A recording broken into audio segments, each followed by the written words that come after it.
నమస్కారం అందరికీ. మూడవసారి నా పేరు శ్రీనివాస్ రెడ్డి. నా తర్వాత ఉదయం బాగున్నాను.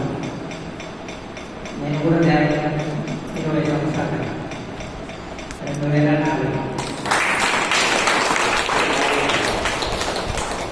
నేను కూడా మీ బ్యాచ్ కనబడేది తెలుస్తాను. మాట్లాడడం కూడా చాలా తక్కువ. సార్ కూర్చున్నట్టుగా నేను మాట్లాడడం తెలుసు. ధ్యానం అయితే చేస్తున్నాం, కనబడే పని అయితే చేసి కనిపించిన పని అయితే మాట్లాడాలి. కనబడకుండా పెట్టుకుని నాకు ఏమంటే చాలా పరిమితులు సాయం చేశారు.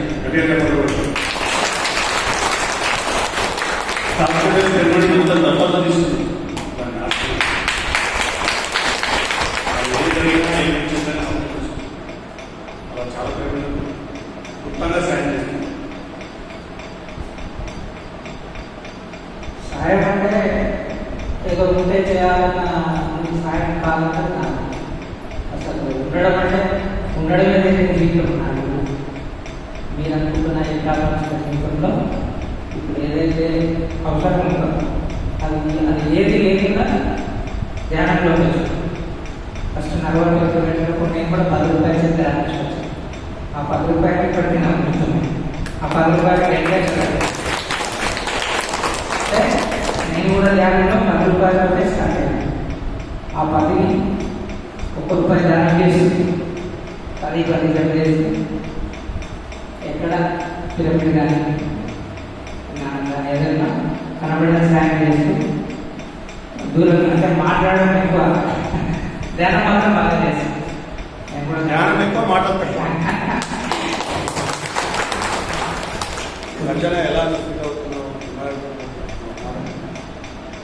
ఈ మధ్యనే మధ్య బాగా కనెక్ట్ అయ్యి సార్కి మధ్య బాగా కనెక్ట్ అయ్యి సార్ అది హిమాలయంలో సార్ సార్ నాకు పని ఏంటంటే నువ్వు వచ్చేయంటే ఏం లేదా హిమాలయాలు నిజంగా అక్కడ అనుకునే శక్తిని ఫీల్ కావడం లేదు, చూడడం లేదు. ధ్యానం చేస్తే శక్తి వస్తుందని ఫీల్ అవ్వచ్చు, కానీ నిజంగా హిమాలయాలు పోతే శక్తి కనబడుతుంది. కళ్ళు తెచ్చినా శక్తి ఇక్కడేమో కళ్ళు మూసుకుంటే ఆలోచన అనే స్థితికి వస్తే శక్తి రావచ్చు. కానీ ఆడైతే కళ్ళు తెచ్చుకుంటే కూడా ఆలోచనలు లేవు, శక్తి మాత్రం రావచ్చు. అంటే ధ్యానం గొప్పతనం ఆడిపోయిన తర్వాత ఇంకా బాగా అర్థమైంది. అదే విషయమే సార్లు చెప్తాను. కళ్ళు మూసుకుంటే కాదు, కళ్ళు తెచ్చుకుంటే కూడా శక్తి ప్రభావం జరుగుతుంది. ఎన్నో అద్భుతాలు హిమాలయాలు. అవన్నీ మళ్ళీ ఇక్కడికి వచ్చిన తర్వాత మార్పు ఏంటంటే ఇప్పుడు మీ ముందు మైక్ పట్టు. అసలు ఎప్పుడు నేను మైక్ పట్టుకోవాలి. మా నడవల్లో ఏదైనా జరిగినా కూడా నన్ను ఎన్నిసార్లు చూసినా నేను ఇలాగ అక్కడే కూర్చొని ఇక్కడ ఏం చేస్తారా ఎగ్జామ్ అన్నట్టుగా కానీ ఎప్పుడు ఇక్కడికి వచ్చి మాట్లాడినట్టు ఫస్ట్ టైం. ఎందుకంటే ఇప్పుడు అక్కడి నుంచి ఆ శక్తి వస్తేనే కానీ మనము ఇట్లా ఈ 10 మందిని ఇంత గొప్ప మహానుభావులకు చెప్పే స్థితి రాదన్నది నా ఎన్ని సంవత్సరాలు ధ్యానం చేసినా కానీ ఒకరికి చెప్పడం అంటే వాళ్ళ గత జన్మ ఎంతో పుణ్యం. నా గత జన్మలో ఎంతుందో తెలియదు, కానీ నేను 20 సంవత్సరాలు ధ్యానం చేస్తే కానీ మైకి తీసుకోవడానికి అలా రాదు. చాలా మంది నిజమైన ధ్యానంలో వచ్చి ఈరోజు మైకి పడుతున్న వాళ్ళ అనుభవాలన్నీ చెప్తారు. అది వాళ్ళ గత జన్మలో ఎంతో సాధన చేసిన వాళ్ళు. ఆ సాధన ఈరోజు మనల్ని ఇట్లా నిలబెడుతుంది. కానీ నాకు ఈ జన్మలోనే నేను చేసిన ఈ 20 సంవత్సరాల అటు ఇటు పడుతూ లేచి చేసిన ధ్యానానికి ఇంతవరకు వచ్చాను. మీ ముందు చెప్పడానికి వచ్చాను. అది ఇంతమంది యోగులకు చెప్పడానికి వచ్చాను. వాళ్ళు ఎవరు మహానుభావులు, ఎవరు గత జన్మలో ధ్యానం చేసిన వాళ్ళు ఇక్కడ ఉన్నారు. ఇది మాత్రం లేకపోతే కనీసం అభివృద్ధికి మరలేదు. నేను ఇక్కడికి ఇది 100 సార్లు రావడం, ఇది 100 సార్లు. ఇది స్టార్ట్ అయినప్పటి నుంచి నేను ఎవరికి నమ్మకం వచ్చి 2 గంటలు ధ్యానం చేసుకోవచ్చు. ఇక్కడ నాకెందుకు నాలుగు రాగానే నేను అన్ని పనులని 10 నిమిషాలు పనులు కారేసుకొని ఇక్కడ పెట్టేసుకొని దానికి ఉదాహరణ శ్రీనాథ్ బాగా చెప్పిపోతుంది. ఎంత ఎనర్జీ ఉంది, అసలు ఎంత అద్భుతంగా తయారైపోయింది. చెప్దామనంటే అసలు ఎట్లా కనబడుతుందనంటే నా భారత్ చుట్టుపక్కలంతా మార్చింది దత్తాత్రేయ క్షేత్రమే. ఇక్కడ ఆ శక్తితో నిలబై ఉన్నాడు. ఆ మహానుభావుడు ఆలోచన చెప్పిపోయాడు పేరు పెట్టి రోజు పత్రి గారు. ఇక్కడికి వస్తే అదే అనిపించింది. నేను ఇప్పుడు అదే చెప్పాను సార్. సార్ పూర్వపురం దాటి దత్తాత్రేయ స్వామి నాటు పెట్టుకొచ్చాడు సార్. ఏడు దాటి ఇక్కడికి వచ్చాడు. ఇక్కడే వచ్చాడు. ఫ్యూచర్ అంతా ఇదే. ఈ సరౌండింగ్ కాపాడేదంతా ఈ మెరుగుబాటు ఈ క్షేత్రమే. దీంట్లో ఏమి అనేది ఏం లేదు. నా అనుభవం అంటే ధ్యానం ఏమిచ్చింది అంటే జీవితంలో ఒక అవగాహన ఇచ్చింది. ఇది మాత్రం చెప్పగలను. అంటే ఎటు పోతుందో తెలియదు నా జీవితంకి కరెక్ట్ రైట్ వేలో ముందుకు తీసుకుపోతుంది. ఒక అడుగు కూడా పక్కకు వేడిస్తుంది ధ్యానం చేసి. అంటే ఏ తప్పులు కానీ పక్కకు కానీ తీసుకోనిస్తుంది. మన మనసు పక్కకు తీసుకుపోయాడు. కానీ మనం చేసిన ధ్యానం వల్ల నా జీవితం వల్ల నాకు అవగాహన వచ్చింది. నేను ఏం చేయగలను, ఏం చేయకూడదు, ఏం మాట్లాడచ్చు, ఏం మాట్లాడదు, ఏం తినొచ్చు, ఏం తినకూడదు, ఏం చూడవచ్చు, ఏం చూడకూడదు, ఏం వినొచ్చు, ఏం వినకూడదు. ఇవైతే అర్థమైంది. వినడానికి మాట్లాడితే చెయ్యి మూసుకుంటాయి, చూడడానికి చూస్తే కళ్ళు మూసుకుపోతుంది. మాట్లాడకుండా ఉండకపోతే మాటలు రాకుండా లోపలికే వచ్చాయి. ఇంతకంటే గొప్ప విషయం ఏం లేదని నేను అనుకుంటాను. ఎప్పుడు అన్నీ ఇచ్చింది, ఇంకా అవన్నీ పక్కకు ఏమి లేవో అన్నీ ఇచ్చింది ధ్యానం. ఒక ధ్యానం మాత్రమే ఇవ్వగలదు. ఆ ధ్యానం ఏంటంటే మన లోపల ఉన్న శక్తి మనకు అన్నీ సార్ అన్నీ చెప్తాడు. నీ ధ్యానము నీకు సర్వము అన్ని ముందర తెచ్చిపెడుతుంది. నువ్వు చేయాల్సిన ఒకటే, కళ్ళు మూసుకొని నీ లోపల నువ్వు ప్రయాణం చేయాలి. నీకేం కావాలో అది ముందరకు వస్తుంది. నీకు అవసరం లేనిది నీ ముందుకు రాదు. నీకు ఏది అవసరం ఉందో ఎంత దూరంలో నీ దగ్గరికి వస్తుంది. ఇది మాత్రం నేను అనుభవపూర్వకంగా నేను అనుభవిస్తున్నాను. ఇప్పుడు కూడా నా ధ్యానము నన్ను ఇంతవరకు తీసుకొచ్చింది. అసలు అక్కడ కూడా కూర్చోడానికి అర్హత లేకుండా ఇక్కడికి తీసుకొచ్చింది. ఇక్కడికి తీసుకొచ్చి మళ్ళీ మీ ముందు మాట్లాడి చెప్పిస్తుంది. ఇంతకంటే గొప్ప విషయం ఏం లేదు. అందరికి కావాల్సింది ఏంటి? కాస్త మన మీద మనకు అవగాహన. ఏం చేస్తే కరెక్ట్గా ఉంటాం, కరెక్ట్గా తింటాం, కరెక్ట్గా మాట్లాడతాం, కరెక్ట్గా చూస్తాం, కరెక్ట్గా వింటాం. ఈ 4 కరెక్ట్గా ఉంటే జీవితం కరెక్ట్గా ఉంటుంది. ఈ 4 కరెక్ట్గా ఉంటే ఇంకొకరికి ప్రయాణం చేయాలి. అంతే. అంతకంటే వేరే ఏదన్నా అనుకోండి అన్నీ వస్తాయి. అవన్నీ ఏమి రావు మన దగ్గర. మన దగ్గరకు వచ్చేది మన జ్ఞానం మాత్రమే అన్నది అర్థమైంది. ఆ జీవితం మీద అవగాహన నుంచి ఇంత దూరం నేను కూడా ప్రయాణం చేస్తున్నాను. దాంట్లో ఇప్పుడు అనుభవాలందరికీ అసలు ఎంత ఆ హిమాలయాలు అంటే అదొక ఇప్పుడు ఇంటికి వస్తే మా మేడం చెప్తుంది. ఆ హిమాలయాన్ని కలుసుకొని రోజు లేదు వచ్చినప్పటి నుంచి ఆ ఇంట్లో ఉన్న కూడా హిమాలయాల్లో ఉన్నట్టే ఉంది. అంటే ఎంత ఫీల్ అయ్యి ఎంత ఎనర్జీ వచ్చి ఎంత లోపలికి ఎంత హత్తుకుపోతేనే కానీ ప్రతి క్షణం అది గుర్తుకు రాదు. ప్రతి క్షణం ఆ వైబ్రేషన్ బయటికి వస్తుంది. నిద్రపోతుంటే కూడా కళ్ళు కూడా హిమాలయాల్లో తిరుగుతున్నాయి. అంటే ఒకటి లోపలికి ఎంతగానో ప్రయాణం చేస్తుంది. అది దేనివల్ల సాధ్యమంటే ధ్యానం. రైట్, సరైనది. హిమాలయాలు ఒక మాటలకు చెవులకు వినొచ్చు దూరంగా ఉంటాయి. కానీ నిజంగా ఫీల్ అయితే ప్రతి క్షణం ఆ శక్తితోనే ఉండొచ్చు అన్నది అక్కడికి వేసిన తర్వాత అర్థమైంది. రోజు ఉదయం హిమాలయానికి వచ్చిన తర్వాత నేను అంతకు సాధన ఎట్లా అంటే నేను లేచినప్పుడు 1 గంట ఖచ్చితంగా ధ్యానం చేసేవాడు. లేదు నేనున్న బిజీలో రాత్రికి ఎప్పుడు ఒకసారి ధ్యానం చేసుకుంటున్నాను, రోజులో ప్రతిసారి. కానీ హిమాలయానికి పోయిన తర్వాత స్టార్ట్ జూన్లో వచ్చినప్పుడు ప్రతిరోజు 5 to 7 మార్నింగ్ మేము కూడా అందరం జూన్లోకి వచ్చాము. ఆ జూన్లో ఆ ధ్యానము అక్కడ ఉన్న ధ్యానం ఎట్లుందో అక్కడికి పోయించిన తర్వాత అదే కంటిన్యూ అవుతుంది. ఆ ఎనర్జీ కంటిన్యూ అవుతుంది. మనిషికి శక్తి లేకపోతే ఏమి మాట్లాడచ్చు కానీ రైట్ అయిన మాటలు మాట్లాడలేడు, రైట్ అయిన చూడలేడు, రైట్ అయినవి వినలేడు. లోపల శక్తి ఉంటేనే ఆ రైట్ అతనాన్ని పట్టుకుంటారు. లేకపోతే చూడరానివన్నీ చూస్తాము, వినరానివన్నీ వింటాము, మాట్లాడరానివన్నీ మాట్లాడతాము, మళ్ళీ పక్కకు పోతారు. అందుకే ప్రతిరోజు నిత్యము ఖచ్చితంగా ధ్యానం ఉంటే, ప్రతిరోజు నిత్యము ధ్యానం ఖచ్చితంగా ఉంటే ఏమవుతుందంటే రైట్ అయినవే, ఇది రైట్ నాకు ఇప్పుడు నేను రాను అన్నా నాకు పని ఉంది సార్ అంటే పదాలు వాడాను సార్, నేను 100 సార్లు వెళ్ళొచ్చాను సార్ ఎక్కడికైనా అన్నా. ఈరోజు పదాలు వాడాను. ఈరోజు నేను ఎప్పుడు ఇట్లా మాట్లాడలేదు, ఎప్పుడు కూడా చెప్పుకోలేదు.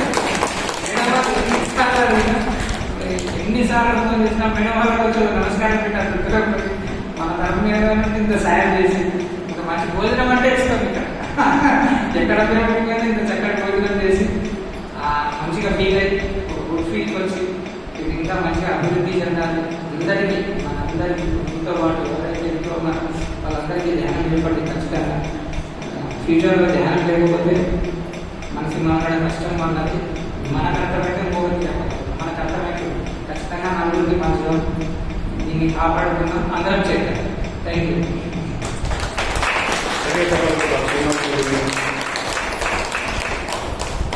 అది ఏ పని చేసినా గుర్తాను. అందుకే ఈరోజు శ్రీపాదశి వల్ల క్షేత్రంలో ఓపెన్ అయినా గుప్తంగా ఉన్నది బయటకు వచ్చింది. ప్రతిసారి సందర్భంలో చెప్పారు, గాంధీజీకి నేను మూడే పిరమిడ్ సొసైటీ దానికి ఒక యాడ్ చేసింది. గాంధీజీ ఏమో చెడు చూడకు, చెడు వినకు, చెడు మాట్లాడు. కానీ పిరమిడ్ సొసైటీ ఈ మూడింటితోడు ఇంకొకటి కలిపి చెడు తినకు. చెడు తినడం ఆపేస్తే ఈ మూడు సరిగ్గుంది. ఈ చెడు తినడం ఉన్నప్పుడు ఈ మూడు వాడు ఎన్ని జన్మలైనా జరగలేదు. ఇది లోపలికి పోయింది ఎట్లుందో దాన్ని బట్టి రేడి అట్లా ఉంటే చూసేది ఉంటే మాట్లాడుకోవడం ఇక్కడే అది గట్టిగా పట్టుకుని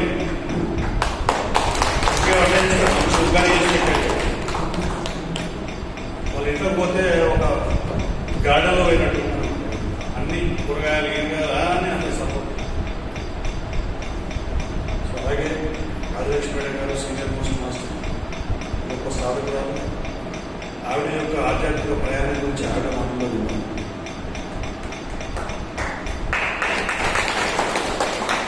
ఆత్మబంధువులందరికీ ప్రణామాలు. ఇక్కడ మొత్తం కొంచెం 2-3 నిమిషాలు కూర్చున్నాను. శ్రీనివాస సార్ చెప్పేటట్టు ఆయన మాట వినిపిస్తున్నాయి, కానీ ధ్యానం చాలా అద్భుతంగా ఉంది. ఇక్కడ ఫుల్ ఎనర్జెటిక్గా ఉంటుంది. యాక్చువల్గా నేను లేవాలి కూడా మళ్ళీ కల్పించుకోవడం ఎందుకనే లేచాను. చాలా సూపర్గా ఉన్నమాట ఇక్కడ ధ్యానం. నెక్స్ట్ పోతే ఒక్కొక్కళ్ళు భూమి మీదకి ఒక్కో పని మీద వస్తారు అన్నమాట. ఇప్పుడు శ్రీనివాస సార్ ఏం చేశారు, కనిపించకుండా మొత్తం ధన రూపాయన సేవ రూపాయన సేవ చేశారు. అది కూడా కొంతకాలమే ఉంటుంది ఏది కూడా. అదే తర్వాత నెక్స్ట్ స్టెప్ జ్ఞానం అందించాలన్న. అందుకని ఈరోజు మొదటి జ్ఞానం అందించారు దానికి.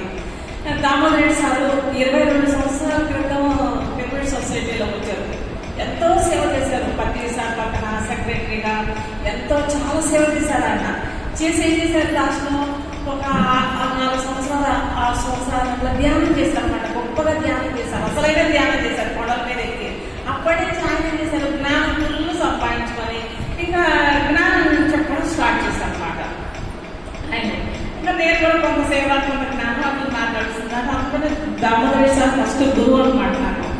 ఆయన దగ్గర నేను ఏ డౌట్ వచ్చినా సరే నేను సార్నే అడుగుతాను. ఏది కూడా ఫస్ట్ సార్నే అడుగుతాను, నాకు క్లారిటీ చేస్తారు. ఎంత బాధలు ఉన్నాయి, ఎలాంటి సమస్యలు ఉన్నా ఒక్క ఫోన్ చేయగానే ఆయన చెప్పేస్తారు, మనసు రిలాక్స్ అయిపోతారు అన్నమాట. అలా ఉంటుంది. నేను కూడా వచ్చి 20 సంవత్సరాలు అయిందన్నమాట ధ్యానంలోకి వచ్చి. అయితే చాలా తెలుసుకున్నాను. నిజం చెప్పాలంటే చాలా వదిలేసాను, చాలా తెలుసుకున్నాను. వదిలేసినప్పుడు మాత్రమే తెలుసుకోగలుగుతాం అన్నమాట. ఎవరైనా కూడా ఏదైనా వదిలేస్తేనే చేతులు పోటీ పట్టుకోగలుగుతాం. ఆల్రెడీ కొండంతా నింపుకొని మనం ఇక్కడ కూర్చున్నాం అనుకోండి, మాకు బోర్డు జ్ఞానం తెలుసు, ఎంతమంది గురువుల దగ్గర జ్ఞానం తీసుకున్నాము, మీరంతా రెడీ అయి కూర్చున్నాం అనుకోండి, మా మాటలు మీకేం వినిపించవు. అవునా కదా? ఆల్రెడీ వినేస్తున్నారు. తాడేళ్ళని ఆయన ఏమో వినేస్తున్నారు. యూట్యూబ్లో ఎవరు వినేశారు, వీళ్ళు వచ్చారు, మా దామోదర్ సార్ 2 నిమిషాలు చెప్పారు, శ్రీనివాస నేను 2 నిమిషాలు చెప్పాము, మళ్ళీ మీరు ఏంటంటే మళ్ళీ ప్రకారం యథారాజే తదారాజే. అలా కాదు, ఎప్పటికప్పుడు ఈ కొండ ఖాళీ చేసుకుని వచ్చి కూర్చోవాలి. ఎందుకంటే నిన్న అయిపోయింది, నిన్న జ్ఞానం తెలుసుకున్నారు కదా, అంతే. అది మీకు అందిపోయింది కదా, మీకు అర్థమైపోయింది కదా, ఇంకా దాన్ని గుర్తుపెట్టుకోవద్దు. అది గుర్తుపెట్టుకొని, ఈ రోజు గుర్తుపెట్టుకొని, రేపు గుర్తుపెట్టుకొని, ఇట్లా అన్నీ గుర్తుపెట్టుకుంటామంటే ఈ బుర్ర ఏదో పగిలిపోద్ది. సద్గురికి పగిలిపోయింది బ్రెయిన్. ఈ మధ్య తెలుసు మీకు బ్రెయిన్ ఆపరేషన్ చేశారు. అట్లా మన బుర్రలో కూడా ఇవన్నీ పెట్టేసుకుంటూ ఉన్నాం అనుకోండి, ఏదో కోసం మన బుర్ర కూడా పగిలిపోద్ది. అందుకని ఎప్పటికప్పుడు క్లీన్ చేసుకోండి. ఈరోజు విన్నారా, మీకు అర్థమైంది కదా, మా భాష మా జ్ఞానం అర్థమైంది కదా. రిలాక్స్గా నిద్రపోండి, వదిలిపారేసేయండి అంతే.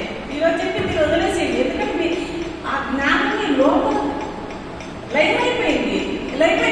ఎందుకు లోపల దాచుకోవద్దు. దాచుకున్నారంటే రేపటికి ఉపయోగపడుతుంది, రేపటికి మీరు ఎగ్జామ్ రాయడానికి ఉపయోగపడుతుంది అని దాచుకున్నారు. ఎగ్జామ్ రాయక్కర్లేదు కదా, పరీక్ష పాస్ అయిపోయారు. అర్థం చేసుకున్నారు అంటే పరీక్ష పాస్ అయిపోయినట్టే, దాన్ని లోపలించుకోవాల్సిన పని లేదు. ఓకేనా? ఎవరికో చెప్పాలి అనుకోని గుర్తుపెట్టుకోవాలి, కానీ మీకు అర్థమైతే మీరేం గుర్తుపెట్టుకోవట్లేదు. Number 1 point. అది కూడా ఫస్ట్ మనం తెలుసుకోవాలి.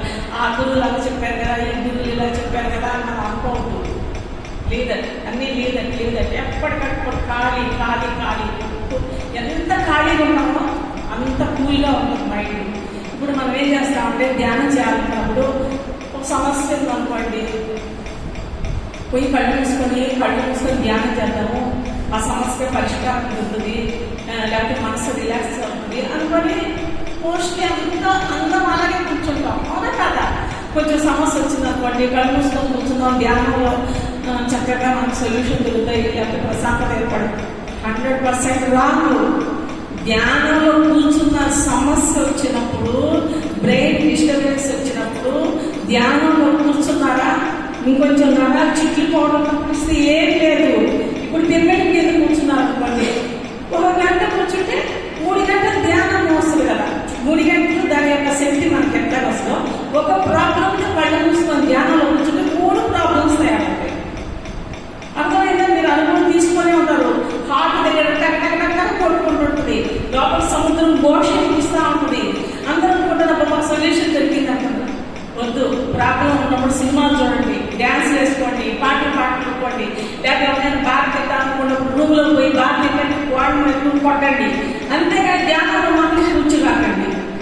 నిజంగా చెప్తున్నాను, ఈ అనుభవంతోనే చెప్తున్నాను నేను. ఎందుకంటే చాలా డిస్టర్బెన్స్ అవుతాం మనం. ఇదిగో అమ్మాయి నాకు తిట్టింది, ఓకే అమ్మాయి తిట్టింది కదా, ఈసారి ఎట్ట తిట్టాలి, నాకు దొరకకపోద్దా. ఈ దొరకలో మనం ఆలోచించేది అదే. 3 రకాల ఆలోచనలు వస్తాయి. అమ్మాయి ఎక్కడికే తిట్టింది మనకి, ఈసారి 3 థాట్స్ వస్తాయి మనకు. 3 రకాలుగా మనం తింటాం అన్నమాట. అందుకని కోపం వచ్చినప్పుడు ధ్యానంలో కూర్చోలేకండి. ఇది చిన్న పాయింట్ చెప్పా. అయితే మీకు జ్ఞానం పరంగా చెప్పాను, అదైపోయింది. అంతా ప్రపంచం చెప్పాను. భగవంతుడు ఉన్నాడు అనుకోండి. భగవంతుడు మగ ఆడాలేదు అంటూ భగవంతుడు ఒక శక్తి చక్కగా తపస్సు చేసుకుంటూ ఉన్నాడు అన్నమాట. తపస్సు చేసుకుంటూ ఉంటే హ్యాపీగా ఉన్నాడు. అంటే ఇంకా హ్యాపీ అనే పదం లేదులేండి, గమ్ము కూర్చోన్నాడు. కూర్చున్నప్పుడు అతనికి ఒక స్పందన కలిగిందనమాట. ఓకే, స్పందన కలిగి ఏం చేశాడంటే దిగేశాడు. ఈ ప్లేస్ ఉందనుకోండి, ధ్యానం కళ్ళు మూసుకొని ఉంటే స్పందన కలిగి కిందకి దిగేశాడు. కిందకి ఏమైంది, అంత వ్యాప్తి చెందాడు. ఇదంతా వ్యాప్తి. అదిగో పిల్లాడు, ఆమె, అతను, ఆ పిల్లాడు, ఇదంతా వ్యాప్తి చెందాడు. దేవుడి కిందకి దిగి వస్తే ఏం జరుగుతుంది? వ్యాప్తి చెందింది. ఇవన్నీ దుఃఖాలే. పిల్లలకి చదువు దుఃఖమే, మన సంసారం దుఃఖమే, మగవాడు సంపాదించడం దుఃఖమే, ధ్యానం చేయాలనుకోవడం దుఃఖమే, హైదరాబాద్ నుంచి కాదు ఎండలో పడి వచ్చి దాహం కోసం దుఃఖమే. ఇవన్నీ దుఃఖాలే. ఇప్పుడు అంత దూరం నుంచి మేము ఇక్కడికి వచ్చాము అంటే మేము ఆనందపడదామని రాలా, అరే ఏదో మాకు చెప్పాలా, లేకపోతే మాకు తెలిసి ఏదో అక్కడ వెళ్ళవచ్చాలా, లేదా వాళ్ళకి ఏదైనా మంచి సొల్యూషన్స్ చెప్పాలా. ఇవన్నీ దుఃఖాలే. ఇవన్నీ ఈ దుఃఖాలు పోవడం కోసమే ఈ పనులన్నీ కూడా. ఏం జరిగింది ఇక్కడ? వ్యాప్తి చెందింది. తాను కూర్చోకుండా ఉన్న స్థితిలోంచి దిగిపోయి వ్యాప్తి చెందేసామన్నమాట. వ్యాప్తి అనేది దుఃఖానికి కారణం. అదే గమ్ముగా కూర్చోవడం అనేది ఐక్యతకి కారణం. ఐక్యంగా ఉంటాం. ఇప్పుడు మనం ఏం చేయాలి అంటే దిగిపోయేస్తాం కదా, దిగిపోయినప్పుడు ఏం చేస్తామంటే మళ్ళీ మనం ఐక్యతలోకి రావాలి. దిగేసాం, కన్నది కైవల్యం, అలాగే దిగిపారేసాం. ఇప్పుడు మళ్ళీ మనం పైకెళ్ళాలి. ఎదక్కకాలం మన ప్లేస్లోకి మనం వెళ్ళిపోవాలి. ఎంతకాలం ఈ దుఃఖం పడతాం? అందరూ గమ్ము కళ్ళు మూసుకుంటున్నాం. శ్వాస తీసుకున్నప్పుడు భగవంతుడి దగ్గరికి వెళ్తున్నాం, మళ్ళీ నిమిషంలో దిగిపోతున్నాం, ఎక్కుతున్నాం, దిగుతున్నాం. ఈ ధ్యానంలో కూర్చున్నప్పుడు ఏం జరుగుతుందంటే కనీసం 2 నిమిషాలు పైన ఉంటున్నాం భగవంతుడి దగ్గర, మళ్ళీ దిగిపోతున్నాం. అర్థమైందా? ఈ ప్రాపంచిక జీవితంలో సెకండ్కి ఒకసారి పైకి దిగి కిందకు, ఈ శ్వాస పైకి వెళ్ళి కిందకు వస్తుంది కదా, పైకి వెళ్ళినప్పుడల్లా భగవంతుడి దగ్గరికి వెళ్తున్నాం, కిందకి దిగినప్పుడల్లా ప్రాపంచికంలోకి వచ్చేస్తూ ఉన్నాం అన్నమాట. అది ధ్యానంలోకి వచ్చినప్పుడు కొన్ని శ్వాసలు తక్కువగా కొన్ని శ్వాసలు తీసుకుంటున్నాం కాబట్టి కొన్నైనా భగవంతుడి దగ్గర ఆపుతున్నాం అన్నమాట. ఎప్పుడైతే నువ్వు ఆ భగవంతుడి దగ్గర ఆపుతున్నావో అప్పుడు నీకు విజన్స్ అనేవి కనిపిస్తున్నాయి. కళ్ళు మూసుకున్నాం, ఎక్కడో హిమాలయస్, ఇప్పుడు దాకా చూడలే, హిమాలయస్ కనిపిస్తున్నాయి, ఎక్కడో దేవుళ్ళు కనిపిస్తున్నాయి, ఎక్కడో స్నేహితులు ఏవో కనిపిస్తున్నాయి, ఎక్కడో జరగబోయేది అది కనిపిస్తుంది. ఇవన్నీ ఎందుకు కనిపిస్తున్నాయి? నువ్వు దేవుడిని కలుస్తున్నావు. అంటే దేవుడు అంటే ఏంటి? శూన్యంలో కలుస్తున్నావు కాబట్టి సృష్టిలో ఉన్నదంతా కూడా నీ కంటి ముందర కనిపిస్తుంది విజన్ కూడా. దీన్ని మనం ఏమనుకుంటున్నాం? నాకు తాడై ఓపెన్ అయిపోయింది అనుకుంటున్నాం. మనం అక్కడ ఆగేది 1 minute, చూసింది 1 minute, మళ్ళీ దిగిపోతున్నాం. తాడై ఎలా ఓపెన్ అయింది? తాడై ఓపెన్ అవ్వాలి, ఓపెన్ అయితే జీవితం అంతా నిలబడి ఉంటేనే తాడై ఓపెన్ అయ్యేటట్టు, అది తాడై ఓపెన్ అయినట్టు కాదు. అక్కడ కొంతసేపు ఉంటున్నాం, అప్పుడు కొన్ని శూన్యంలో ఉంటున్నాం కాబట్టి అప్పుడు మనకు అన్ని కనిపిస్తున్నాయి అన్నమాట. అంతేగానే తాడై ఓపెన్ అయింది అనుకోకూడదు. ఓకేనా? అర్థమవుతున్నాయా నేను చెప్పే మాటలు? కన్ఫ్యూజన్గా ఉందా? అయితే ఇప్పుడు మనం ఏం చేయాలి అంటే మళ్ళీ మన యథార్థ ప్లేస్లోకి మనం వెళ్ళిపోవాలి అంటే మనకు సరి అయిన సమయం ఏంటంటే ఎర్లీ మార్నింగ్ అన్నమాట. వెజిటేరియన్స్ కాదు, నాన్ వెజిటేరియన్స్ కాదు, ఎవరికైనా కూడా భగవంతుడు ఒక సమయాన్ని ఏర్పాటు చేశాడు. భగవంతుడు అంటే మనమే భగవంతుడు. భగవంతుడు ఎక్కడో లేడు, ఈ లోపటే ఉన్నాడు. వీడు పని ఒకటి ఏర్పాటు చేసుకున్నాడు. ఎర్లీ మార్నింగ్ ఆ టైంలో 3:30 నుంచి 4:30, 5 ఆ సమయంలో ప్రకృతి మారుతుందన్నమాట. అంటే మార్నింగ్ అదే సూర్యుడు వస్తున్నాడు, అన్ని ప్రకృతి మార్పు జరిగేటప్పుడు అది సంధ్యా సమయం అంటారన్నమాట. ఆ టైంలో భగవంతుడికి మనకు మధ్య కనెక్షన్ ఎక్కువసేపు ఉంటుందన్నమాట. ఎక్కువసేపు మనం శ్వాసను ఆపగలుగుతున్నాము ఆ సమయంలో. అందుకని ఆ టైంలో మనం ధ్యానం చేసామనుకోండి, మీకు ఏది కూడా కనిపించడం కాదు, అన్ని పనులు అనుకున్నాయి నెరవేరడం కాదు, అన్నీ జరుగుతాయి అన్నమాట. అందుకని బ్రహ్మ ముహూర్తంలో ధ్యానం చేయండి, బ్రహ్మ ముహూర్తంలో ధ్యానం చేయండి అనేది అందుకే అన్నమాట. వెజిటేరియన్, నాన్ వెజిటేరియన్స్ ధ్యానం చేయడం వాళ్ళు కూడా అంతే. ఆ టైంలో వాడు పొద్దున్నే లేచి వాళ్ళకి మంచి మంచి థాట్స్ అన్నీ వచ్చేది ఆ టైంలోనే అన్నమాట, ప్రతి మనిషికి కూడా. కాబట్టి మనం ఆ టైంలో కూడా సద్వినియోగపరచుకోవాలి. ఇప్పుడు మనం ఏం చేయాలి? ఇప్పుడు ఎంతసేపు మనం ధ్యానం చేస్తామో అప్పుడు మనం మళ్ళీ ఐక్యత పొందుతాం, మళ్ళీ యథా ప్లేస్లోకి వెళ్తాం. ధ్యానం ఎక్కువసేపు కూర్చొని ధ్యానం చేయాలి. ధ్యానం చేయాలంటే మళ్ళీ ఏం చేయాలి? ఆహారం మార్చుకోవాలి, బుద్ధిలు మార్చుకోవాలి, గుణం మార్చుకోవాలి, వ్యాపార దృష్టి మార్చుకోవాలి, స్వార్థం లేకుండా చూసుకోవాలి. ఇవన్నీ ధర్మాలు కరెక్ట్గా పాటిస్తేనే మళ్ళీ యథా ప్లేస్లోకి వెళ్ళగలుగుతాం. ఇవన్నీ ఉంటే మళ్ళీ ధ్యానం నేను చేశాక నాకు కుదరదు. ఇవన్నీ మార్చుకుంటేనే ధ్యానం. ఇవేం మార్చుకోకుండా 5 గంటలు ధ్యానం చేశాను, 4 గంటలు ధ్యానం చేశాను, నాకు ఇవన్నీ మార్చుకోవాలి. ఫస్ట్ మార్చుకుంటేనే మన యథాస్థితి శూన్యంలోకి వెళ్తాం. లేకపోతే కోరికలు ఉంటూ ఉన్నాయనుకోండి, క్వశ్చన్ మార్కులు వస్తూనే ఉంటాయి, మళ్ళీ జన్మకి కారణం అవుతూ ఉంటాం, మళ్ళీ వచ్చే జన్మ ఇంకా మళ్ళీ భగవంతుడి స్థితిలోకి వెళ్ళేది. కాబట్టి భగవంతుడి స్థితిలోకి వెళ్ళాలంటే ఈ ఫార్మాలిటీస్ మనం పాటించాలి. ఓకేనా? అందరూ పాపం చేద్దామా? ఏమన్నా అర్థమైందా? గడగడ మాట్లాడతాం. ఓకేనా? చెప్పండి.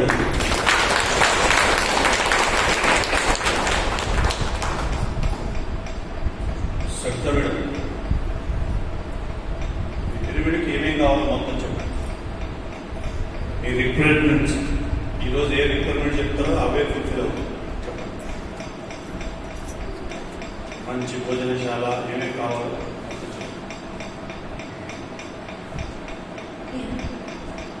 ముందుగా మహర్షి పితామహ పత్రిజీ గారికి గట్టిగా ధన్యవాదాలు. పితామహ బ్రహ్మర్షి పత్రిజీ గారికి గట్టిగా నోరు ఉండేగా ఉంది. పత్రిజీ గారికి నిర్మూలంటే పోతే గట్టిగానండి.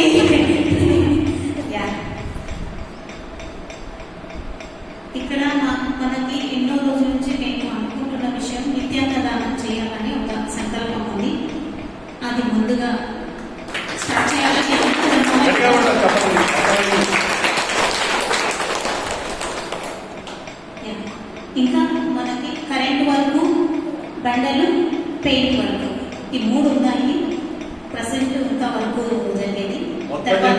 గార్డెనింగ్. మళ్ళీ తర్వాత మళ్ళీ ఫిలప్ చేయడానికి ఉండదు. Okay sir.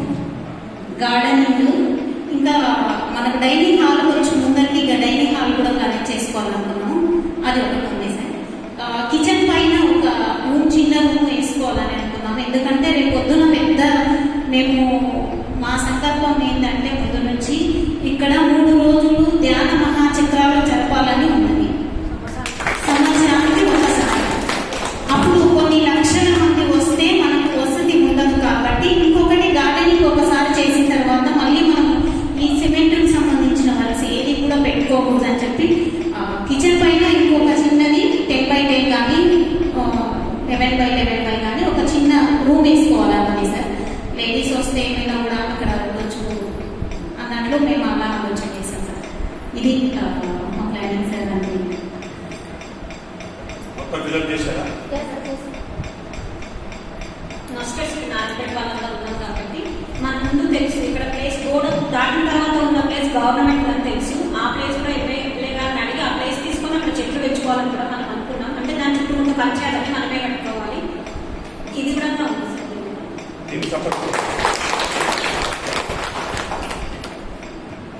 ఇక్కడ చూస్తుంటే అదే అనిపించింది. మేడం చెప్పింది ఎదురుగా ప్లేస్ బాగుంది కదా, ఇంకా బాగా ఎక్స్టెన్షన్ అయితే బాగుంటుంది మనం ఆశపోతాం కదా, చిన్న చిన్నగా చెప్పారు.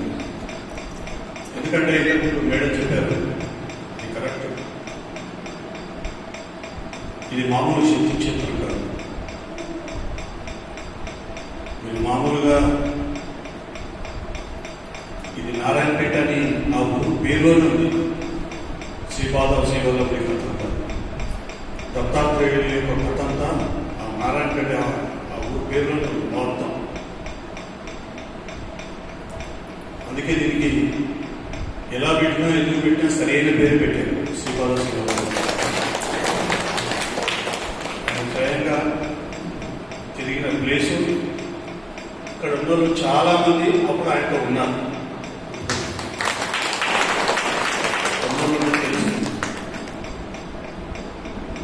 చాలాసార్లు నేను మేడం అడిగింది, నేను మాటించాను, క్యాన్సిల్ అయిపోయింది, ఏదో ఆ డిసెంబర్ అప్పుడు వచ్చాను, ఇలా వచ్చారు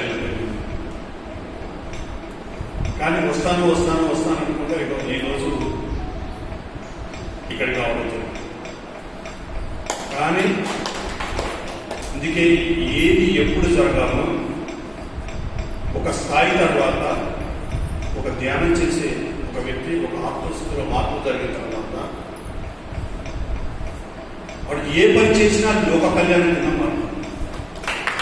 అది ఎక్కడైనా పోవచ్చు, ఏ ఊరికి వెళ్ళాలని, ఏ క్లాస్కైనా వెళ్ళాలని, ఏ బెలూన్ ఓపెనింగ్ అయినా వెళ్ళాలి, ఏ పెళ్లికి వెళ్ళాలి, వాడు ఏ కార్యక్రమమైనా అక్కడ ఒక పర్పస్ ఉంది.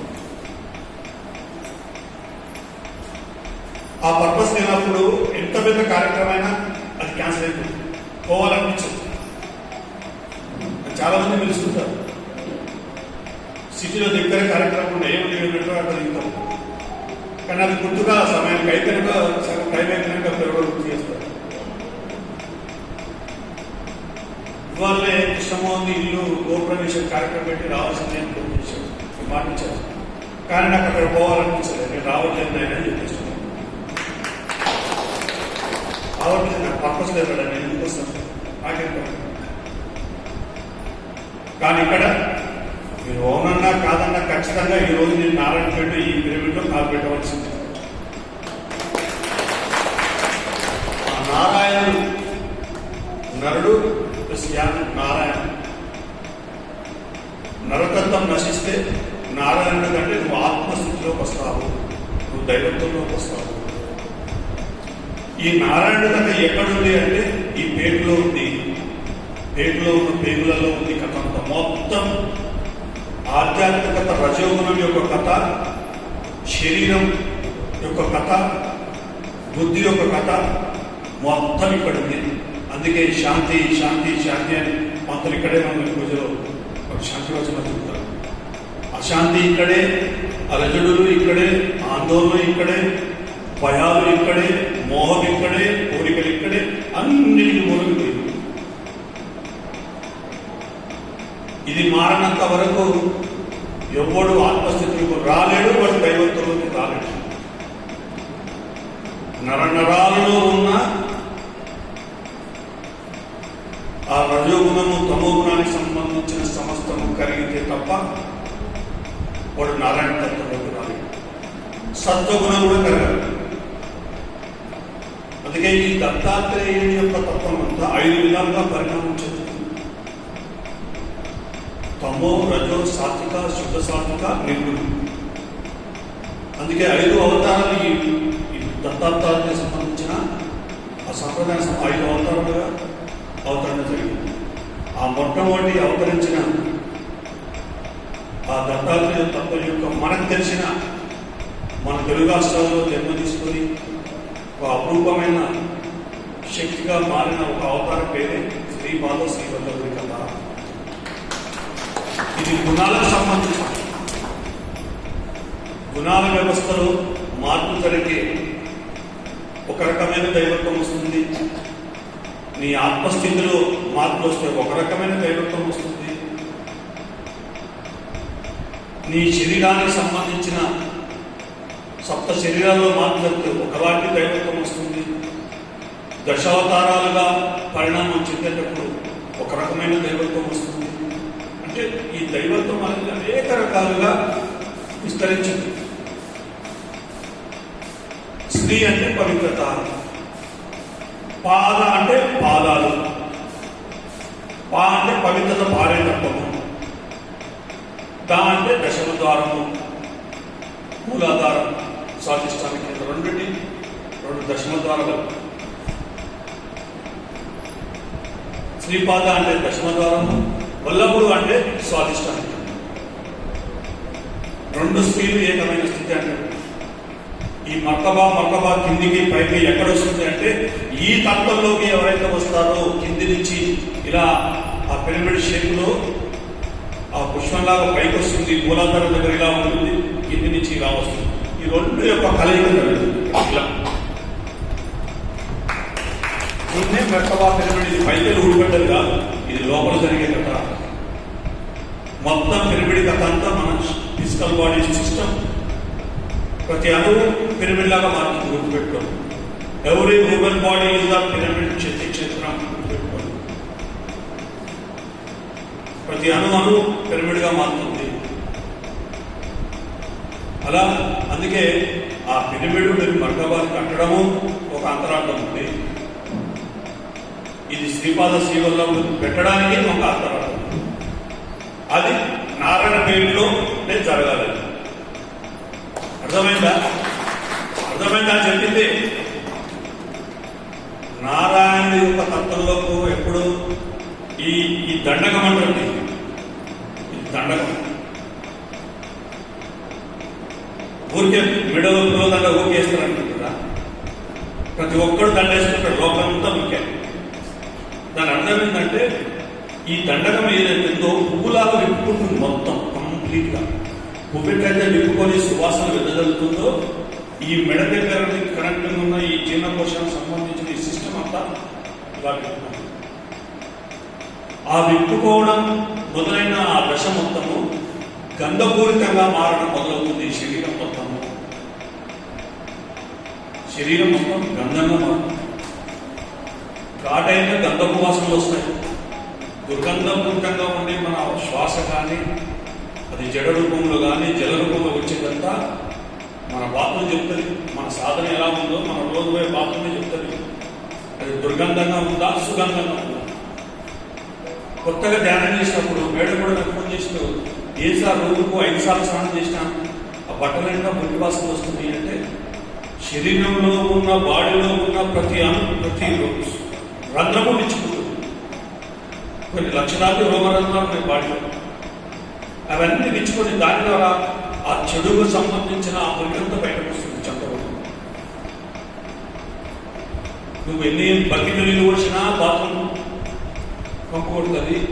నువ్వు ఎన్నిసార్లు స్నానం చేసినా శరీరం పంపు కొడుతుంది.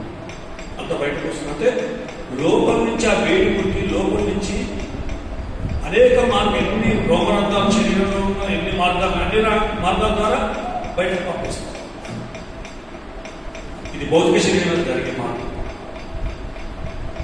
మనమే అనుకుంటుంది ఇదే కొత్తగా ఈ శరీరంలో తిరగడం అది వచ్చి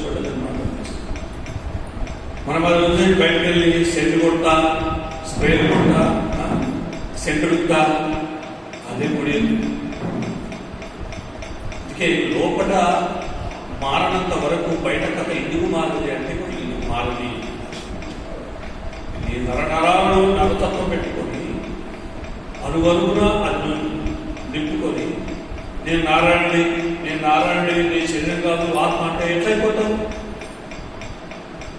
రోజు రామకోటి రాసినట్టుగా నేను ఆత్మను రాసుకుని 1 కోటి సార్లు రాస్తాను, అవుతారా? వాడు 1 కోటి సార్లు రామకోటి రాస్తే రాబోతారా? గుణంలో మార్పు వస్తారా?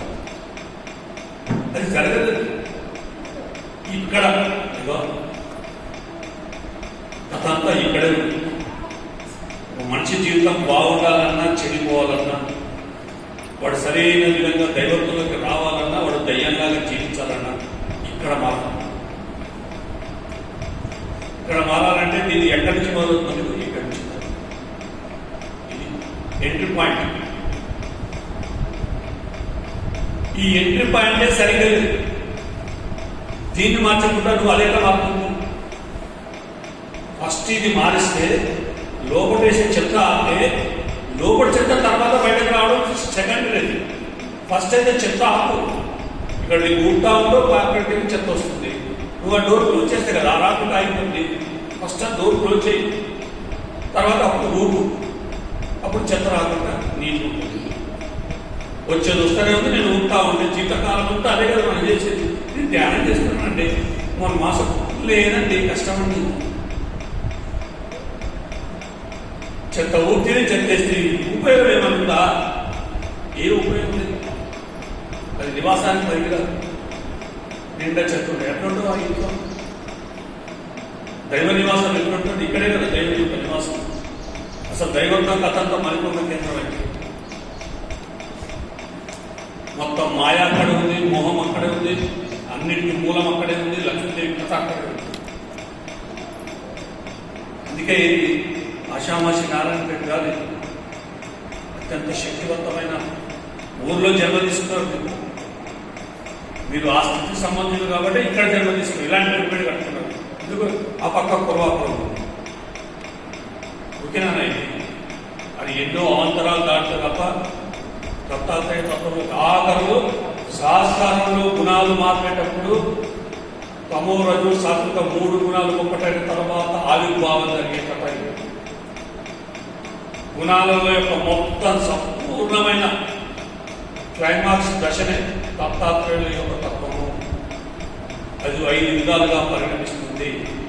శ్రీపాద శివల్లభుడు, నృసింహ సరస్వతి, తర్వాత స్వామి సమర్థ, తర్వాత అల్లప్రభ ఇంకొక అవతారం ఉంది, తర్వాత సాయినాథుడు ఆఖరి ఘట్టం. దాని తర్వాత గుణాలన్నీ కంప్లీట్ నిర్గుణం అయిపోతాయి. ఇంకా గుణం లేదు అక్కడ, ఏ గుణము లేదు, పూర్ణ సత్యమే ఉంది. అందుకే అది సద్గురువు అంటారు. గురుతత్వం కంప్లీట్ డిసెంబర్. అక్కడ గుణాలుంటే గురువు ఉన్నాడు, గుణాలు లేకపోతే గురువు లేడు. నీ గుణాలే మాయమైపోయినాయ్యా, ఇక గురువు ఆడున్నాడు.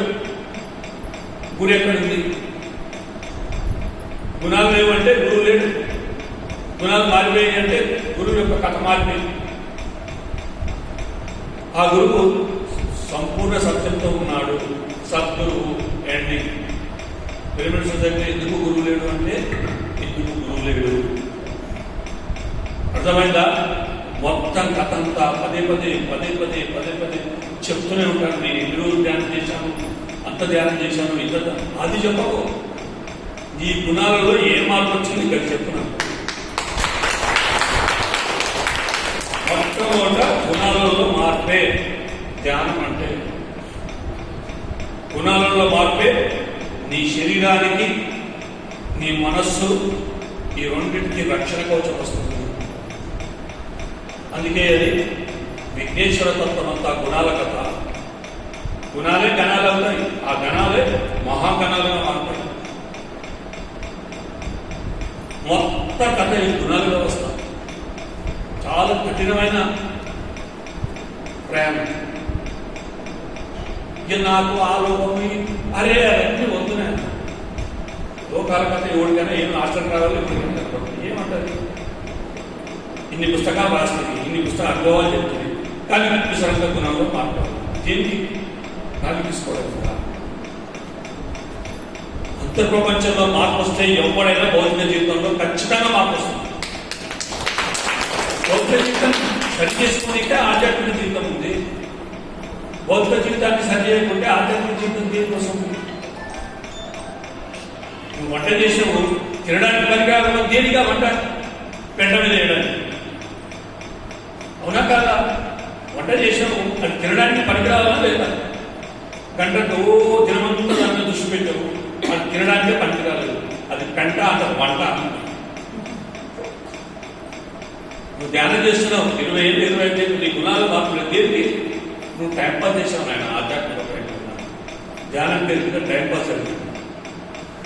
అందుకే best quality meditation, best quality food మీరు ఉండే.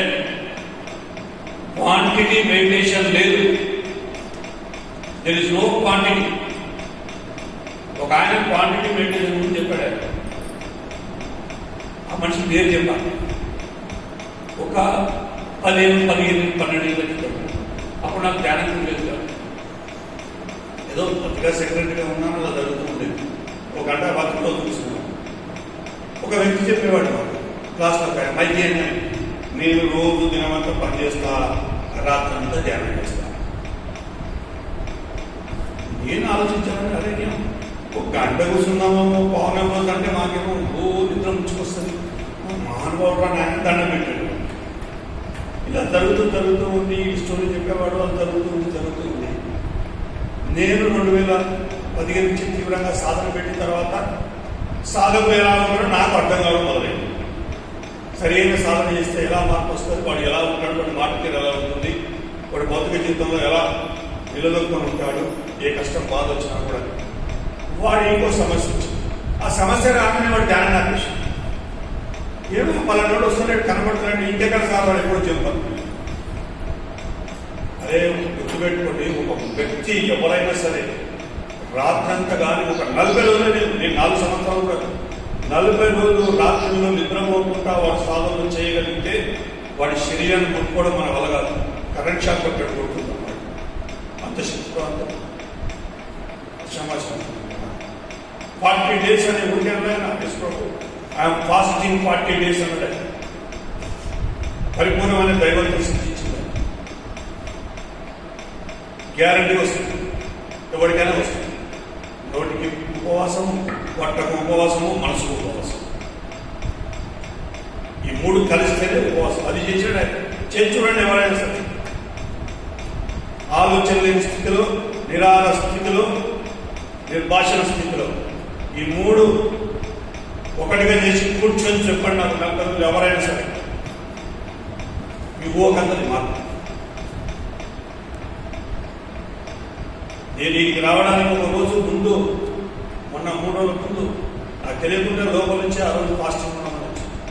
ఆ ఫాస్టింగే మొత్తం కథంతా రాత్రి ఒక్క ఫాస్టింగ్. తినడానికి తినడానికి మార్పు.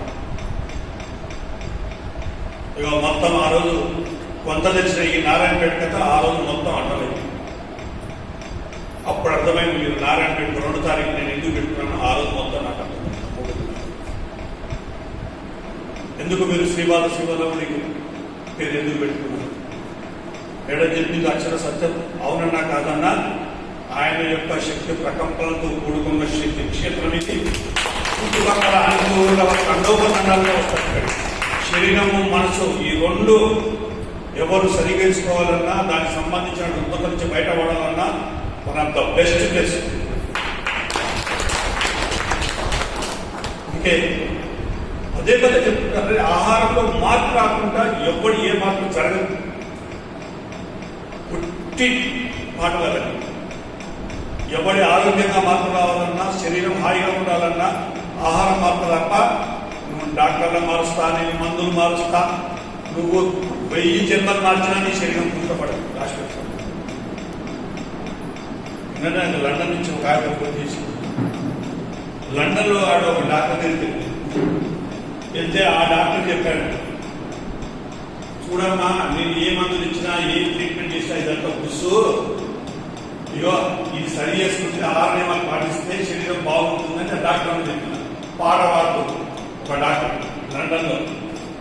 ఆ చెప్పినప్పటి నుంచి నేనే గుర్తుపడుతుంది కదా నా మాట చెప్పిన సార్ అందుకే అంత ఒత్తిడి చెప్పాడని చెప్పి ఎంతో మాట్లాడాలని నిన్న ఫోన్ చేసి, సార్ మీరు చెప్పిన మాటలే ఒక డాక్టర్ రూపంలో ఇలా చెప్పింది, చాలా మంది మారారు సార్.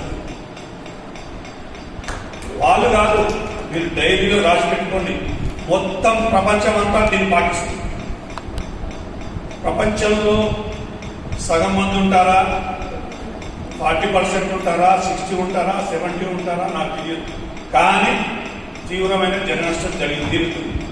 ఆ జరిగిన తర్వాత జరిగిన ఆ పరిణామం ఏంటి అంటే ప్రతి ఒక్కడు శరీరం మనసు హాయిగా ఉండాలంటే ఆహార నియమాలు పాటించాలనే విషయం ప్రతి ఒక్కడు ప్రయోజనం. ఆ రోజు ప్రపంచంలో ఉన్న ప్రతి ఒక్కరు పాటిస్తాను ఇదే సూత్రం. ఈరోజు శ్రీపాదాశ వల్ల మనం చేస్తామని చెప్పిన ఇదే ముక్క, ఇది ప్రపంచానికి వాక్యం. ఎందుకంటే అదొకటే ఉంది, ఇంకొకటి లేదు.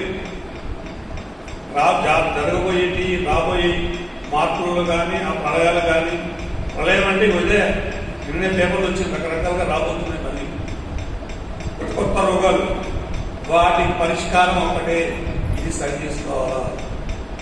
మూతిలో పడిపోయేది సరిగ్గా ఉండాలా, అప్పుడు మూతుల నుంచి బయటకు వచ్చేది సరిగ్గా ఉంటుంది. ఒక వ్యక్తి వాడు హిమాలయాల్లోకి వెళ్ళొచ్చు, కైలాస శిఖరాన్ని ఎక్కొచ్చు, జెరూసలం పోవచ్చు, తిరుమల కొండలు ఎక్కొచ్చు, అన్ని పర్వతాలు ఎక్కొచ్చు, అన్ని గుళ్ళు గోపురాలు తిరగొచ్చు, కాశీ పోతాడు, అన్ని తీర్థయాత్రలు చేయొచ్చు. తిరిగి తిరిగి తిరిగి తిరిగి తిరిగి తిరిగి సాధన చేయగా చేయగా చేయగా చేయగా వాడికి ఒక్క దగ్గర అవుతాడు. ముక్తి ఎక్కడో లేదు, బయట లేదు, ముక్తి నా పూర్తిలో ఉందని సత్యం తెలుసు. ఎందుకంటే అవన్నీ తిరిగిన తర్వాత నాకు తెలిసిన సత్యం అది. ఎంట్రీ ఇదే, ఎగ్జిట్ ఇదే. గుర్తుపెట్టుకో, నువ్వు ముక్తి వైపు పోవాలా, ముక్తి లేకుండా మురికి కూపంలో ఉండాలా నిర్ణయించేది మూతి మాత్రమే. ఇక్కడ సరి చేసుకోకుండా నువ్వు ఏది సరి చేసినా ఏ ఫలితం రాదు. ముఖ్యమాట 100 జన్మలెత్తినా కలితే చెప్పుకుంటావు. చెప్పుకుంటారు కదా, నేను 20 ఏళ్ళ నుంచి సీనియర్ మాస్టర్ని, నేను 30 ఏళ్ళ నుంచి ఉన్నాను. ఏముంది, నేను 2002లో వచ్చినప్పుడు నాకు ఏ మాట చెప్తున్నాడు, ఇప్పుడు పోతే గదే మాట చెప్తున్నాడు. అంటే నా గడికి నా గాడికి అక్కడే ఉంది పెట్టేది, ముందు పోలే వెనక్కి రాదు. అట్లే అయిపోతుంది, కొంతవరకు జరుగుతుంది ప్రయాణం, దాని తర్వాత నడవది, అసంభవం. ఎవడైనా నారాయణపేట కావాల్సిందే, పేటు నారాయణ యొక్క పేటు కావాల్సిందే. అప్పుడు వాడు పరిపూర్ణమైన నారాయణ తత్వంలోకి వస్తాడు. అలా రావడమే నేను ఆత్మస్థితిలో ఉన్నాను అనే విషయం అప్పుడు క్లారిటీ వస్తుంది. ఈ జరగడాన్ని గజేంద్ర మోక్షము అంటారు.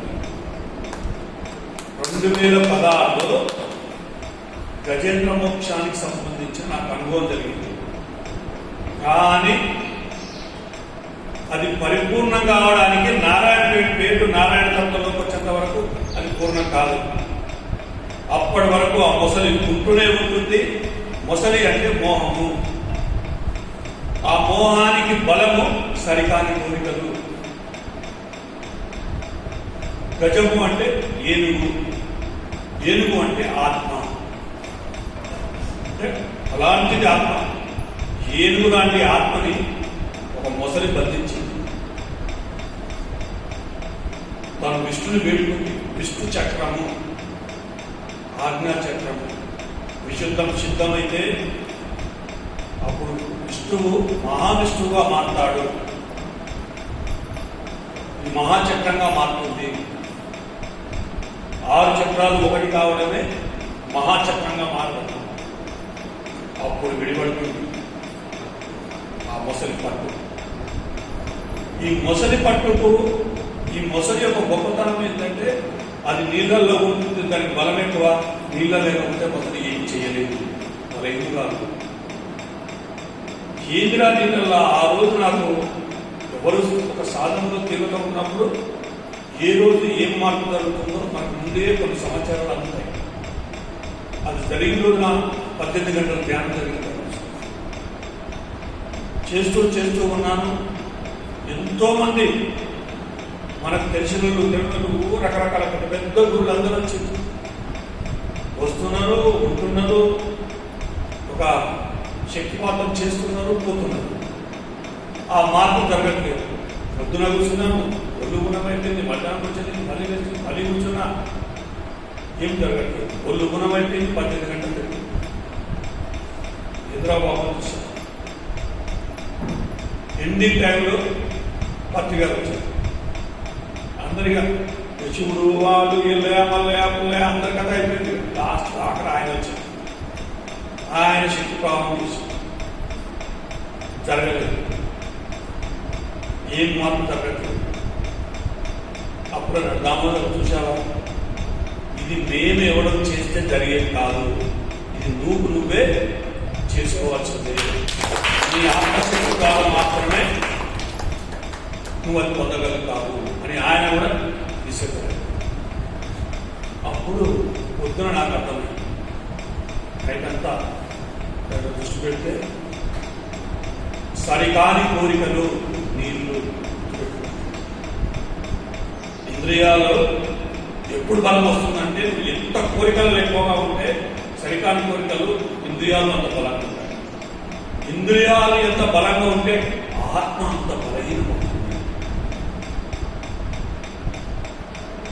అందుకే ఇంద్రియులు అయ్యాడా వాడు మృత్యు వైపు ప్రయాణం చేసినట్టే. కర్ణుడు సహజమైన కవచ కుండలతో కూర్చుంటే సహజంగానే కుండల శక్తితో కూర్చున్నాడు. సాత్విక గుణం, శుద్ధ సాత్విక గుణంలో కూర్చున్నాడు. సూర్యుడు లాంటి ఓజస్సు కలిగిన సూర్యుడికి పుల్లు కుదంతాలని కుక్కుమ లాంటి శరీరం, తనువును తీయంగా మార్చుకున్న పవిత్రమైన శరీరం కలిగిన పూర్తికి ఇద్దరి మధ్యన జన్మించినాడు. అలాంటి ఇద్దరి స్త్రీ పురుషుల మధ్యన వచ్చిన ఏ పాపైనా అత్యంత శక్తివంతమైన శరీరంగా పుడతారు. అలాంటి శరీరం వాడు కూడా ఇంద్రుడు కవచకున్నాను లాగుతున్నాడు అంటే ఆ శుద్ధత్వాన్ని లాగుతున్నాడు. వాడు ఇంద్రియలుడైతే దుర్యోధనుడు యొక్క సహస్రుడు మోహంలో పడ్డాడు. శరీరాన్ని అంటే దాని అర్థం ఏంటి? ఎవడు ఇంద్రియాలుడైనా వాడు మృత్యుకు దారితీస్తాడు. ఇంద్రియాలు ఎప్పుడైతే వాటి పట్టు సడలిస్తాయో అప్పుడు ఆత్మస్థితిలోకి వస్తాడు. నారాయణ తత్వంలో తప్పు వస్తాడు. అప్పుడు ఆ సరికాని కోరికల వల్లనే ఈ కథ జరుగుతుందని నాకు అర్థమైన తర్వాత ఒక గుట్టలా ఉన్నది. అప్పుడు ఒక బలమైన ఆత్మస్థితిలో నుంచి ఆత్మశక్తి విడుదలయ్యి ఆ ధ్యానంలో ఆ బలంగా నేను అనుకుంటే ఇది కరిగిపోవాలి ఈ సరికాని కోరికలన్నీ అని అనుకుంటే అప్పుడు స్లోగా కరగడం. పొద్దున మొదలు పెడితే సాయంత్రం వరకు జరిగిన సాధన కలిగి అప్పుడు గజేంద్ర మోక్షం అనేది జరిగింది. మొత్తం ఈ శరీరం అంతా విష్ణువుగా మారి అప్పుడు నా రూపం మొత్తం మారింది. అలా జరగడమే గజేంద్ర మోక్షం అని ఆ రోజు తెలుసుకున్నాను. కానీ అయిపోయిందనుకున్న కాదు, గజేంద్ర మోక్షంలోకి కాలు పెట్టావు అని దాని అర్థం. Not ending, entry.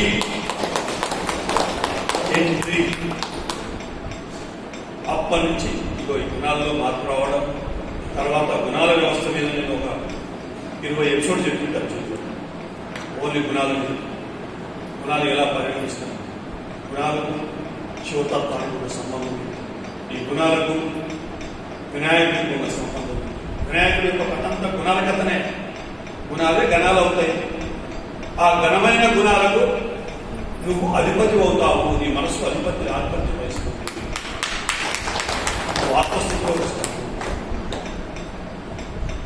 ఆ గణపతి తత్వం నుంచి పరిణామం చెంది ఆఖరి ఘట్టంలో మహాగణపతిగా మహాగుణాలుగా పరిణమిస్తాయి. ఇంత అడిగితే ఇంత పెడతావు. నీ దగ్గర గింతున్నా ఇంత పెట్టాలని కోరుకుంటుంది. 5 రూపాయలు అడిగితే 10 రూపాయలు దానం ఇస్తావు. నీ దగ్గర ఉన్న అందరికీ పంచుతావు. విశాలమైన గుణాలు అది. అందుకే ఈ జన్మలో చాలా మందికి అలాంటి గుణాలు ఉంటాయి. ఈవిడ కూడా అటు ఇటు పోతారు, జేబులు ఎన్ని డబ్బులున్నా వచ్చినప్పుడు అక్కడ వేసేస్తారు. ఉంటుందో ఏదో కార్యక్రమం ఎవరు చెప్పరాదు, చేసి వచ్చేస్తారు. అది ఎక్కడి నుంచి వస్తుంది? ఈయన ఉన్నాడు, ఆ గుణం ఇక్కడ ఈ జన్మ సాధన, అది గర్జనలో సంస్కారం రాదు. దానగుణం రావాలంటే చాలా తీవ్రమైన సాధన చేస్తే రాదు. గుణాల్లో మార్పు రావాలంటే మొత్తం కథ మారాలి. ఎన్నో అవంతరాలు దాకా తప్ప గుణాలు మార్పు రాదు. అందుకే మై డియర్ ఫ్రెండ్స్, సాధన యొక్క పరాకాష్ఠ ఈ దశావతారాల కథ కానీ ఈ గుణాల వ్యవస్థకు సంబంధించిన వినాయకుడు. ఎందుకు ఆయనకు వినాయకుడికి అగ్రతాంబూలం ఎందుకు అనుకుంటున్నారు? ఎక్కడైనా ఎందుకు మొదటి పూజ? విజ్ఞాలు, నీ ఆలోచన, నీ గుణాలు సరిగ్గా ఉంటే, నీ బుద్ధి చక్కగా ఉంటే నీ గుణాలు చక్కగా ఉంటాయి. నీ గుణాలు చక్కగా ఉంటే నువ్వు ఏ పని చేస్తే చక్కగా ఉంటుంది. గుణాలు నిన్ననేమో దుర్గుణాలు, వాడికి వినాయకుడి పూజ చేస్తాడు చేసి ఇంట్లో అలిచిపోయిన లాగా చేస్తాడు. మారుతుందా? ఎట్లా మారుతుంది? అందుకే తినే ఆహారంలో నుంచే కథ మొదలవుతుంది. నువ్వు దుర్గుణాలుగా ఉండాలా, సుగుణాలుగా ఉండాలా, నువ్వు తీసుకునే ఆహారాన్ని బట్టి ఉంటుంది. అందుకే ఎవడు భోజనం చూస్తే వాడు చెప్పొచ్చు వీడి గుణాలు ఎలా ఉన్నాయో. వాడితో నటిస్తాడు, డబ్బులుంటాయి, పేరు కోసం దానం చేస్తూ ఉంటాడు. దాన గుణం కూడా కాదు, పేరు అనేది బాగా పెద్ద కోరిక పెట్టుకుని వస్తాడు. దానికోసం వాడు ఎంత దూరం అని వెళ్తాడు. అందుకే వాడు 1000 రూపాయలు ఇస్తే వాడు 1000 సార్లు వాడి పేరు చెప్పాలి. అందరు ముందర ఇస్తాడు. ఆడు గుప్తాన్ని ఏడు అందరి ముందర చెప్పించి మరీ ఇస్తాడు. అసలు దానం అనేది గుప్తం. నువ్వు గుప్తంగా చేయవలసింది, ఓపెన్గా చెప్పుకోవాల్సింది కాదు. ఎవడికి ఇస్తున్నావు దానం? సృష్టిలో ఎవరికి అది ఇవ్వచ్చా? అరే 1 రూపాయి కూడా బాకీ ఉన్నా మళ్ళీ తీసుకోవాల్సిందే. 1 రూపాయి నువ్వు బాకీ ఉంటే ఆ రూపాయి కోసము ఈ చెట్టుడు రావాలా, పుచ్చుకుంటూ రావాలి. అంత ఫరక్ ఉంటుంది. దీనికి ఎగ్జాంపుల్, దీనికి ధ్యానం ఈ మందిరానికి సపోర్ట్ చేసేవాడు, సపోర్ట్ చేస్తారు. ఎవరి కోసం చేశారు? నీకోసమే కదా. నువ్వే ధ్యానం చేసుకుంటావు. అది ఇక్కడ ఎవరికి ఉపయోగపడుతుంది? ఒకవేళ కొంతమంది నేను చూశాను, ఆశ్రమాలు కడతారు, అన్ని కడతారు, కానీ వాడు ధ్యానం చేస్తారు. కేంద్రాలు చూస్తే వాడు ఈ జన్మలో కాదు, వచ్చే జన్మలో ధ్యానం చేసుకుని ఇప్పుడు తయారు చేసుకుంటారు. ఆ చేసే సేవ ఊరికే పోదు. కొంతమంది గత జన్మలో వేరేవాడు దగ్గర బాగా దొరికి తిరిగి ఈ జన్మలో అందరికీ అన్నం పెట్టుకుంటాడు, లెక్క సరి చేసుకుంటాడు. సృష్టిలో ఒక లెక్క ఉంది. రూపాయి ఇస్తే 9 రూపాయలు వడ్డీ కలిపి 10 రూపాయలుగా ఇవ్వాలి. అది లెక్క. ఎవడైనా సరే లెక్క. అది చెడుైనా కావచ్చు, మంచి అయినా కావచ్చు. ఏది ఇచ్చినా అది 10 టైమ్స్గా మారుతుంది. ఒకటి అసలు 9 రూపాయలు వడ్డీ, మొత్తం కలిపితే 10. నువ్వు ఒక్కడి దగ్గర భోజనం తిన్నా నువ్వు 10 మందికి భోజనం. పోయింది పెళ్లిళ్ళల్లో దావతల్లా ఎందుకు భోజనాలు తింటాం గుర్తుంటాయి ఆలోచించుకున్నాను. ఆరే ఓదికి తింటుంటా, ఓదికి పెడుతుంటాడు. అందుకే ఇవన్నీ పండుగలు, పబ్బాలు, బియ్యాలు పోసుకుడు, ఆ ఓడి బియ్యం కథలు ఇవన్నీ ఊరికి వచ్చినాయా? మనం దొక్కు తింటాము, మళ్ళా దొక్కు తినడానికి ఊరిలో తెచ్చిపెట్టాలా? పెట్టాము లెక్క తింటుంది. తిన్నా అయిపోయింది తుడుచుకున్నా అంటే కాదు. ధ్యానం చేసే వాళ్ళు ఎక్కడ పడితే అక్కడ ఎందుకు తిన్నామంటే మళ్ళీ కొత్త లెక్క మొదలవుతుంది. అవసరం దానివల్ల దీని పోతుంది. వాడు శాఖను తింటాడు, నువ్వు ఇంట్లో భోజనం తెచ్చినావు. వాడు వస్తాడు, పోరా నాయన ఈ కాయగూర నేనే పోఅంటే వస్తానే రాడు. అదేమో నువ్వు పెట్టవు, ఇదేమో వాడు తినడు. మరి నేను ఎక్కడ సరిగా చెప్పు. పొరపాటున తిన్నావంటే బాకీ పట్టింది. ఎట్లా తెచ్చుకుంటావు బాకీ? ఇక నువ్వు వాడు శాఖగా మారిన దాకా నువ్వు వెయిట్ చేయాలి. అర్థమైంది? ఇట్లా ఉంటాయి. అంటే ఎంతో సాధన నారాయణ తత్వంలోకి వస్తే అప్పుడు సరిగ్గా బుద్ధి విస్ఫోటం జరిగి అప్పుడు ధర్మాలని గొప్పలు తెలుసుకోవాలి. ఇవన్నీ ధర్మాలకు సంబంధించి సూక్ష్మ ధర్మాలు అంటారు. అర్థమైందా?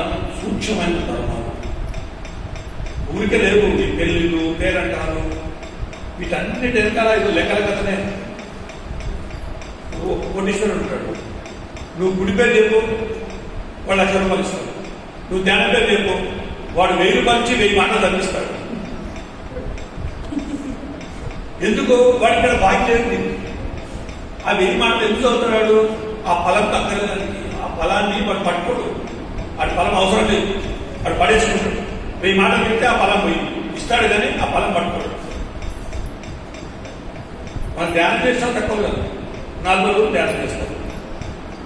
చేసి చేసి చేసి బాగా సాధన చేస్తారు. ఏదో ఇష్యూ ఇంట్లో బయట ఇష్యూ, ఇక నోరు తెలిసి మొత్తం అయిపోయాడు. ఏ ఉపయోగం? కొంతమంది ధ్యాన క్లాస్ పెట్టిస్తారు. అంతెందుకు ఇంత శాకాహారం పెట్టారు. చాలా దగ్గర మేము మెగా శాకాహారం బైబుల్ కూడా పెట్టారు. ఏం చేసినారు? మాంసం పడిన పాత్రల్లో వంట చేసుకుంటారు. ఎక్కడి ఫలం? 24 గంటలు కష్టపడి 1 నెల రోజు చేసిన ఫలము సరిగ్గా ఫలము అందుకునే సమయంలో చేతుల నుంచి కింద పడేయడము అంటారు. అంత ప్రభావం ఫలాన్ని పొందడం ఒకటి, ఆ వచ్చిన ఫలాన్ని ఒడిసి పట్టుకోవడం రెండవది. రావణాసురుడు తీవ్రమైన కఠోరమైన తపస్సు చేస్తాడు. శివుడు ప్రత్యక్షమవుతాడు. మరి నాయన నీ సాధనకు మెచ్చినా నా ఆత్మలింగాన్ని ఇస్తుందిరా, ఇది చక్కగా తీసుకుపోయి నీ ఇంట్లో పెట్టు, అన్ని శుభాలు జరుగుతాయి అని చెప్పింది. దేవుడు ప్రత్యక్షమై అనుకున్న వరం ఇచ్చినాక ఇంటి ముఖాన పోవాలి కదా, వాడికి బుద్ధి చక్కగా పైనకి వెళ్ళి దేవతలతో ఏంది నా కొడుకు పెద్ద వరం ఇచ్చింది శివుడు, నేను అడిగిన అన్ని ఇచ్చుకుంటూ పోతాడు, ఇప్పుడు వాడేమో మన మీద ఎక్కుతాడు, వాడిని ఆపాలంటే ఎట్లా వీటిని నిష్ప్రయోజనం చేయాలంటే ఎట్లా ఆలోచన చేస్తాడు. నారదుడు చెప్తాడు, నాయన నువ్వు ఏం చేస్తావు, అది మనకు భూమి మీద పెట్టి, భూమి మీద పెట్టడానికి రాదు, అక్కడికి రాదని చెప్తాడు. కింద పెట్టించాలా అని చెప్తాడు. సరే అని పోయి వీటికి చక్కగా ఇంటికి మనం పోవాలి కదా. ఆ సూర్యుడు ఉదయిస్తుంటే రోజు వీటికి సూర్యవందనం చేసే అలవాటు, అది గుర్తుకొస్తున్నాడు వాడికి. ఈ ఆత్మలింగము ఇంటికి పెట్టాలా అని మర్చిపోయాడు. సూర్యుడికి నమస్కారం చేయాలి, సూర్య నమస్కారం వాడు చూస్తున్నాడు. అక్కడ చూస్తే వాడు నాన్న కాసుకున్నాడు, వాడు పిల్లల రూపంలో చూస్తున్నాడు. పిల్లోడి వాడు అరే చిన్నవాడు ఇక్కడ ఒక 10 నిమిషాలు 5 నిమిషాలు పట్టుకున్నాడు ఆయన. సూర్యుడు దండం పెట్టి నమస్కారం, 5 నిమిషాలు కంటే పోతుంది కింద పెట్టేస్తా. అరే 2 నిమిషాలు నాయన 5 నిమిషాలు పడుతున్నాడు, లెక్కేసుకుంటాడు. వాడు ఆ మోహంలో వాడి అడ్డే పోతాడు. 10 నిమిషాల దాకా అడ్డ పెట్టి కింద పెట్టి నీకు వస్తాడు. అయితే ఇంత కఠోర తపస్సు చేస్తూ చిన్న మోహంలో పడి జరిగిన పరిణామం. నువ్వు 40 రోజులు 1 రోజులు దినము రాత్రి ఒక్కటి చేసి శాకాహారాలు ఏర్పాటు చేసి డబ్బులను వసూలు చేసి భోజనం పెట్టే దగ్గర ఏదైతే ఉందిలే చెప్పాలి. నేను చాలా మంది దగ్గర నుండి చూసి చెప్తాను, గొడ్డు చాకిరిలాగా సేవ చేసేవాళ్ళు ఉన్నారు. ఇప్పటి వరకు సాధన సరిగ్గా కుదరది, ఆత్మస్థితిలో మార్పు లేదు, గుణాల్లో మార్పు లేదు. గొడ్డు చాకిరి నువ్వు చేయరు, ఎందుకు లేదు ఫలితం అని తరచి చూస్తే నాకు వచ్చిన సమాధానం ఇది. నాకు అర్థమైన తర్వాత నా సాధనలో నేను ఏ దీక్ష చేసినా ఏ ఫలాన్ని కూడా ఒడిచిపాటు పట్టుకోండి. అందుకే నా సాధనకు ఇలా గొప్పగా 11 డేసా, సప్తాహం చేస్తారా, 21 డేస్ చేస్తారా, గ్యారంటీగా 8 రోజులకు ఫలం వస్తుంది. అవునన్నా కాదన్నా? అందుకే వ్రతాలు, నోములు, దీక్షలు ఎత్తుకున్నాయి. మహేష్, మన నారాయణపేట జిల్లా అధ్యక్షుడు మహేష్ గారు రండి. మహేష్ గారు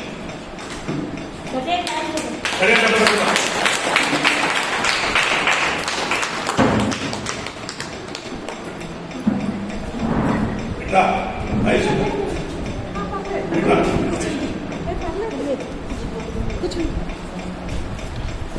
మేడం కూర్చోండి. సెక్రటరీ గారు రండి. చంద్రకాంత్ సెక్రటరీ గారు